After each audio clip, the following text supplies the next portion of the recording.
ese no es el modelo. Pero ¿cuál es el problema de observar algo? Ese no es el modelo. Pero ¿cuál es el problema de observar algo? La pregunta. De seguridad ciudadana. La pregunta ahora, es forma virtual. Reo que entre a este centro no va a volver a salir.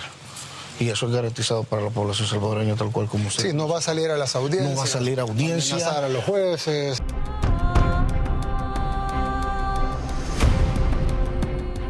A 74 kilómetros de la capital de El Salvador y con una inversión de un poco más de 125 millones de dólares, el presidente Nayib Bukele construyó la cárcel más grande y más segura de todo el continente americano. En los años anteriores al 2015, El Salvador era el país más inseguro de todo el planeta. Estaba siendo azotado por unas organizaciones que llevaban muchos años delinquiendo en ese país, teniendo en zozobra a los salvadoreños.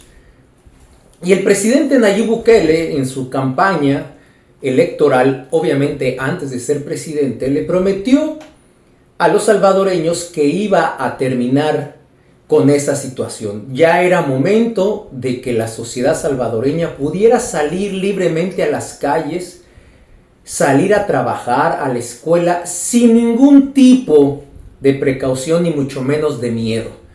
En esos años, antes del 2015, era imposible que tú fueras a trabajar sin que te quitaran tu celular, sin que te quitaran tus pertenencias o que prácticamente perdieras la vida. En el 2015 ese país se convirtió en lo peor desde el punto de vista de cómo estos individuos, estas lacras de la sociedad, le quitaban la vida fácilmente a un salvadoreño o a una salvadoreña. Por cada 100,000 habitantes perdían la vida 106 personas. Esa era la alta de homicidios más grande de todo el mundo. Por eso El Salvador era el país más inseguro. Eso eran cifras alarmantes. Durante muchos años, esa famosa pandilla, que no voy a decir el nombre porque hay veces que se pueden ofender, pero es muy conocida en todo el mundo. Esa organización prácticamente estaba en todos los estamentos del poder de El Salvador. Compraban fiscales, compraban ministerios públicos, policías, militares, etcétera, para poder hacer de las suyas. Y Nayib Bukele, con voluntad, ni siquiera con voluntad política, simplemente con voluntad humana, al ser muy empático, al ser muy solidario y, eso sí, empático con su pueblo, dijo: yo voy a acabar con esto y le vamos a demostrar al mundo que sí podemos terminar con esa delincuencia. El Salvador es un país muy pequeño, señores. Es la mitad prácticamente de la República Dominicana. Tiene un poquito más de 20,000 kilómetros cuadrados. La República Dominicana tiene 48,200 kilómetros cuadrados. República Dominicana tiene 11 millones de habitantes y El Salvador tiene 6.5 millones de habitantes. Muy pequeño es el país. Pero el gobierno de Nayib Bukele, pese a que fue criticado severamente porque, según los tradicionales conservadores y cortos de mente, dicen que estaba irrespetando los derechos humanos de esos delincuentes. Mi pregunta para ustedes es la siguiente: ¿ustedes creen que un delincuente que se levanta con toda intención, con toda planeación, sin ningún tipo de remordimiento, se levanta de su cama para ver a quién le va a quitar la vida, qué va a robar, a qué banco va a asaltar? ¿Ustedes creen que esas lacras de la sociedad que abusan de manera atroz de mujeres, de ancianas, de ancianos, ¿ustedes creen que ellos deben de tener derechos humanos? ¿Que se les debe de respetar esa famosa frase? Escríbanme aquí abajo qué ustedes piensan de eso. A propósito de esto, la ministra Farideh Raful y el ministro de las Fuerzas Armadas, el teniente general Onofre, fueron a El Salvador a observar, a entrevistarse con el ministro de Justicia de El Salvador, con el ministro de la Defensa. Pero Nayib Bukele les hizo el feo, no lo recibió. El presidente Bukele despreció, les hizo el feo a estas dos autoridades dominicanas porque no tuvieron la oportunidad de poder charlar con él. No quiso Nayib Bukele. Entonces, ha sido muy cuestionada Farideh Raful por haber ido a esa nación a intercambiar ideas, a observar, a ver el Secot, la cárcel más grande de la que les acabo de explicar, que ahora les voy a dar unos detalles para que ustedes estén enterados de qué está conformada esta cárcel. Está en la nada, o sea, salen de San Salvador, de la capital, 74 kilómetros, más o menos de Santo Domingo, pasando Bonao, porque de aquí a Bonao son 60 kilómetros. Imagínense en la nada así, precisamente para convertirla en una cárcel muy segura, que ahí no puede entrar ni salir ni siquiera una hormiga, porque tiene la más alta tecnología en cámaras, en huellas dactilares, en cámaras infrarrojas, en sensores de movimiento, en fin. Está hecha para resguardar a 40,000 delincuentes. 40,000 en un país de 6.5 millones de habitantes. Eso es muy grande. Son como 125 hectáreas, pero solamente 23 es la que conforman el Secot, o sea, lo que está construido. Eso quiere decir que alrededor hay una distancia muy grande para que no puedan escapar, ni ingresar, ni hacer absolutamente nada a esos delincuentes. No tiene ventanas, esa es una característica muy importante. En una celda duermen 20 o 30 personas, su cama es de concreto, no tienen televisores, no tienen recreación, o sea, está perfectamente bien construido eso para castigar a esos delincuentes que afectan a la sociedad sin ningún tipo de remordimiento. Ahora mismo, en el 2025, El Salvador pasó del 2015 de tener una tasa de homicidios de 106 homicidios por cada 100,000 habitantes, ahora ha pasado a tener una tasa de homicidios de 1.6 por cada 100,000 habitantes. Díganme si no ha sido exitoso esa política de Nayib Bukele. Para mí ha sido fenomenal. Ha puesto un ejemplo contundente a todos los países de América, que cuando se tiene voluntad política, cuando se tiene empatía por el pueblo, cuando verdaderamente amas tu pueblo, puedes lograr que ese pueblo viva en paz, pueda tener seguridad. El Salvador es el país más seguro, me atrevo a decir ahora mismo, de todo el planeta. A mí no me importa aquí los derechos humanos. Esos delincuentes, para mí, desde que le quitan la vida a una persona para despojarla de sus pertenencias, a partir de ese momento han perdido todo tipo de derecho humano. Hay que tratarlos de la misma manera que ellos, sin conciencia, sin respetar absolutamente nada. Porque ellos no respetaron a quien le quitaron la vida. Ellos no respetaron ni se pusieron a pensar qué le iba a suceder y qué traumas le iba a causar a esa mujer a la cual la despojaron de sus pertenencias de manera violenta. Entonces, vean ahora Después de esta visita, todo esto se los dije para que pudieran entender cuál es la situación del Salvador. Ahora la sociedad salvadoreña anda libremente y tranquilamente a cualquier hora del día y de la noche haciendo actividades sin ningún problema. Además de que Nayib Bukele construyó la cárcel más grande, también... que por cierto, él la construyó en menos de un año, con 125 millones de dólares. La verja inteligente, de tanto que nos hablan, costó más o menos lo mismo, porque si lo multiplican, ¿verdad? Son 1.700 millones de pesos.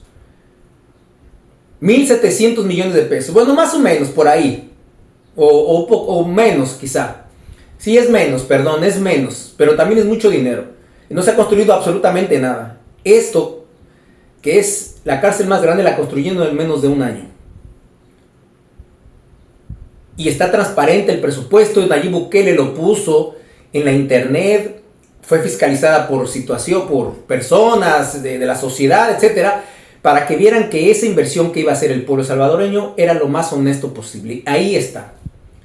Bueno, entonces todo esto obviamente le ha llamado la atención a Farideh Raful y al ministro Onofre. Se fueron a entrevistar con el ministro de Justicia y con el ministro de las Fuerzas Armadas para ver qué. Entonces la prensa aquí, los pseudocomunicadores como el sujeto de Nayib Shaede y el otro sujeto, el pseudocomunicador Julio Martínez Pozo, están diciendo, bueno, vean lo que dice esta barrabasada, el sujeto de Nayib Bukele, de Nayib Shaede, vean lo que dice. Ella fue como una funcionaria pública. A copiar un modelo fue. Ella fue como una representante del Estado Dominicano. A observar. Entonces, ¿cuál es el problema de eso? No, ese no es el modelo. Pero ¿cuál es el problema de observar algo? Ese no es el modelo. Pero ¿cuál es el problema de observar algo? La pregunta. De seguridad ciudadana. La pregunta ahora, es observar algo. ¿Cuál es el problema? Manuel quiere justificar todo lo que hace y dice Farideh. No, yo no quiero justificar nada. Está mal. Yo no quiero justificar y nada. Está mal. Le estoy diciendo de observar. El modelo y el ejemplo que ella ha buscado. Señor, es negativo. Señor, usted no le ha hecho más crítica a Nayib Bukele que la que le he hecho yo en 6 años. Está bien, pero hágaselo usted. Yo se lo he hecho toda la vida. Yo tengo 23 años en esto. Observar, dice ella. Siga haciéndoselo a usted. Perfecto. ¿Qué tiene malo observar últimamente algo? Lo único que usted ha hecho es sencillamente tratar de defender a la ministra aun cuando ella mete la pata. Pero yo la acabé con la vaina del... Qué bueno. Yo la acabé en Semana Santa, no la acabé. Y ella va a observar cómo se maneja el tema de la seguridad ciudadana en un país donde no se respetan los derechos humanos. Entonces yo creo que usted debe, ella dijo que se van a aplicar muchas de las experiencias. Eso no puso eso ahí. Lo dice ahí. Fuimos a observar un modelo que todo el mundo tiene que observarlo. No, pero ¿qué hay que observar? ¿Qué hay que observar? Pero ¿qué hay que observar? Usted coge lo que usted crea positivo y usted es desecha lo que usted crea negativo. Es que ahí no hay nada. Ahí lo único que hay es una violación permanente de los derechos humanos. Un Estado, un gobierno en estado de excepción de manera permanente. Yo creo que usted está haciendo... Y entonces, perdón... Usted tuvo tiempo esta mañana de abordar ese tema. Está siendo injusto. No sé por qué usted no lo hizo. Porque no es un tema de interés. Bueno, señor. Sí lo es. Pero porque si ella no está diciendo que va a aplicar ningún modelo. Ella no fue como una ciudadana. Ella fue como ministra de Interior y Policía de la República Dominicana. Modelo fue. Dice entonces, finalmente, desde República Dominicana seguiremos observando con sentido de responsabilidad y respeto institucional aquellas medidas que puedan servir de referencia para reducir la conflictividad social conforme a nuestras realidades y el bienestar de nuestra población, garantizando los derechos de todos. Bueno, eso que usted pone en la parte final se escucha muy bonito, pero usted tiene que tener mucho cuidado cuando usted busca el modelo. Cuando usted busca el ejemplo. Ella no ha dicho que anda buscando modelo ahí. Sí, no, habló de observar. Perdón. Ella va a visitar un país donde no se respetan los derechos humanos. ¿Qué les parece la barrabasada que acaba de decir este sujeto? Es obvio que tenga que seguir defendiendo que en este país no haya justicia, que en este país los ciudadanos no tengan seguridad. Porque además de que Nayib Bukele le dio tranquilidad y paz a la sociedad salvadoreña, capturando y metiendo preso a los grandes líderes de esas organizaciones, de poder entrar a los barrios donde antes la policía no entraba y sacar a cada uno de esos integrantes de esas organizaciones que de alguna manera tenían el control de la violencia en El Salvador, los líderes más peligrosos, más temidos. Y ahora mismo ya esas organizaciones ya no existen prácticamente. Sus grandes líderes, sus cabecillas y gran parte de todos ellos ya están detrás de las rejas donde deben de estar y van a pasar ahí el resto de su vida. Y eso a mí me hace sentir bien y eso es lo que hace falta aquí. Pero no nada más Bukele ha enfrentado a esas organizaciones y le ha demostrado al mundo que el Estado es el verdadero ente que tiene el monopolio de la violencia. Nadie va a ser más fuerte que el Estado. Jamás. Ninguna organización va a ser más fuerte que un Estado. Así de simple. Nayib Bukele no solamente acabó con eso. Acabó con la corrupción que había en la policía, en los militares, con los fiscales, con los ministerios públicos, con los politiqueros, porque todos ellos, todo ese poder que acabo de mencionar, estaban al servicio de esos grandes líderes de esas organizaciones. Las mismas autoridades protegían a esos individuos, a esas lacras de la sociedad, por eso podían hacer y deshacer, no solamente robándole las pertenencias a la gente y asaltando bancos y casas y robando autos, sino también a esas otras actividades mal hechas que generan mucho dinero. Y Nayib Bukele tajantemente dijo: si vamos a luchar contra esas organizaciones para devolverles la tranquilidad al pueblo, vamos a empezar por casa, vamos a empezar por el gobierno, porque aquí hay fiscales, policías, militares que están coludidos con esos delincuentes. Entonces se empezó a limpiar todo el sistema judicial, empezó a meter a la cárcel a fiscales, ministerios públicos, policías, generales, tenientes y todo aquel que estaba asociado a la delincuencia. Nayib Bukele lo canceló y muchos están presos. Muchos están presos. Ha disminuido también considerablemente la corrupción en El Salvador. Porque estos partidos políticos tradicionales que estuvieron pasándose el poder en El Salvador eran lo mismo. Aquí no importa de dónde viene Bukele, si su papá multimillonario, si su papá lo ayudó, si... Aquí yo no estoy cuestionando eso. Esa es otra situación. Eso es otra situación. Acuérdense que además se religió. Y precisamente por esa política pública para atacar la delincuencia fue que Nayib Bukele arrasó en su reelección con un poco más del 60%. Más del 60% de los salvadoreños decidieron que Nayib Bukele volviera a ser presidente de El Salvador. Legítimamente. Ya lo que existe y la mafia y todo lo que hay en esos partidos políticos de El Salvador, de cómo llegó al poder, de cómo empezó a controlar, ya eso es otra cosa, eso lo podemos analizar, pero yo quiero enfocarme mucho en que no puedes tratar a la delincuencia con pétalos de rosa, no puedes tratar a una lacra de la sociedad con guantes de seda cuando esos individuos hacían y deshacían con la sociedad como les daba en gana.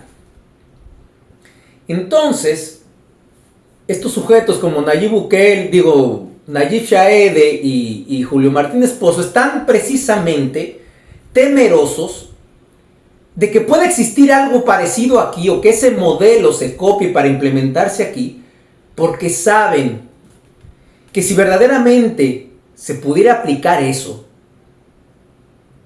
ellos corren peligro. Porque Nayib Bukele no aceptó ningún tipo de soborno, de chantaje ni de corrupción Porque también en El Salvador las autoridades compraban periodistas, compraban medios impresos, televisivos, de radio, para implementar una retórica del poder. Y Nayib Bukele acabó con eso también. Hay varios pseudoperiodistas que estaban al servicio de los politiqueros corruptos y también fueron presos. Y ese es el miedo que tiene este sujeto, Nayib Shaede y el otro, porque saben que si eso sucede se les acaba su minita de oro. Ellos no están preocupados, ni les interesa que el pueblo tenga una tranquilidad a salir a las calles. Porque hay que limpiar. Para acabar con esa delincuencia hay que limpiar a esos policías. Hay que meter preso a los generales y a los coroneles que son los jefes de las mafias de aquí. Hay que meterlos presos. Hay que acabar con esos politiqueros corruptos, fiscales, ministros, procuradores, etc. Hay que meterlos a la cárcel como hizo Nayib Bukele. Y eso se va a acabar. Entonces, si no hay corrupción, no hay dinero para estos pseudocomunicadores ni pseudoperiodistas. ¿Ustedes creen que con un sueldito que paga RCC Media de 150,000 pesos que gana Julio Martínez Pozo o el otro, ¿ustedes creen que esos van a tener lo que tienen? Claro que no. Entonces ese es el miedo que tienen, por eso es que atacan esto. Y aquí ningún delincuente debe de tener derechos humanos. Ya Bukele demostró que con poco dinero, pero con mucha voluntad y mucha empatía por tu pueblo, puedes hacer mucho con poco dinero. Es el ejemplo que dio al mundo. Es el ejemplo que ha dado Bukele. Si están de acuerdo con esto, compártelo. Escríbeme aquí qué piensas. Soy Fernando González, el Charro Bachatero. Nos vemos hasta la próxima.